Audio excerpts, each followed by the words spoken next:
আগে লেমন আমাদেরকে ডাকিয়া বলতেছে দলের পরিচয় দিল যে আমি বিএমপি করি, বিএমপির অমুক ইয়াতে আছি শাখায়, তা তোমার লিটনকে বলি দিও আমি তাদের মানে মামলা দেব, দুর্নীতির মামলা দেবো, মানুষ হত্যার মামলা দেব। হ্যাঁ, দিয়ে আমাকে যদি আমাকে কিছু টাকা না দেয়, তখন আমি তাকে বাড়িতে ডাকাই নিলাম, ডাকে নেওয়ার বললাম যে কত টাকা দিতে হবে। তখন বললো যে আমি বললাম যে উনি তো কোনো দুর্নীতিতে জড়িত নাই। তখন আমি বললাম যে তারপরে ভাই কত টাকা দেওয়া লাগবে, প্রায় 3 থেকে 5 লক্ষ টাকা চাইছে, দাবি করছে। এখন 3 থেকে 5 লক্ষ টাকা মানে দেওয়া লাগবে না, আপনি আমাকে 50,000 টাকা দেন।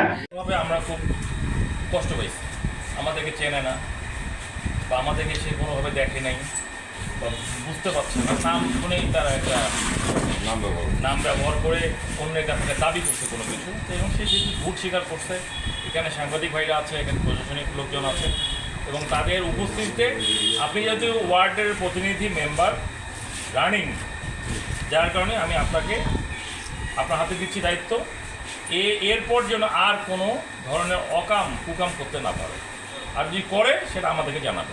ঠিক আছে, অবশ্যই তাই আমি আপনাকে দিলাম দায়িত্ব। আমার নাম শামসুল হক নিমন। আমি একটা দুর্ঘটনা করছি, যেটা আমার ভুল হয়েছে এবং আমি এটা লাস্ট পর্যন্ত আমি এটা স্বীকার করছি আর কি, যে আমার এটা ভুল হয়েছে। পরবর্তীতে আমি কাজটা স্থগিত করছি এবং আমি যে কাজটা করছিলাম, যে ভুলটা করেছিলাম, আমি সবার সামনে শিখে যাচ্ছি আর কি।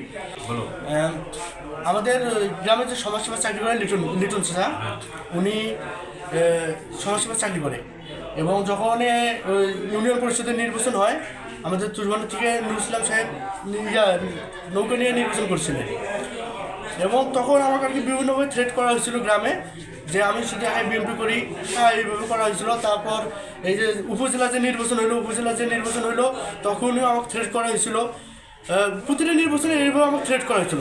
তখন আমার একটা রাগ ছিল, যে বলতে যারা আমাকে থ্রেট করছে আমি তাদেরকে থ্রেট করবো এবং তাদেরকে মামলা ভয় দেখাবো আর কি।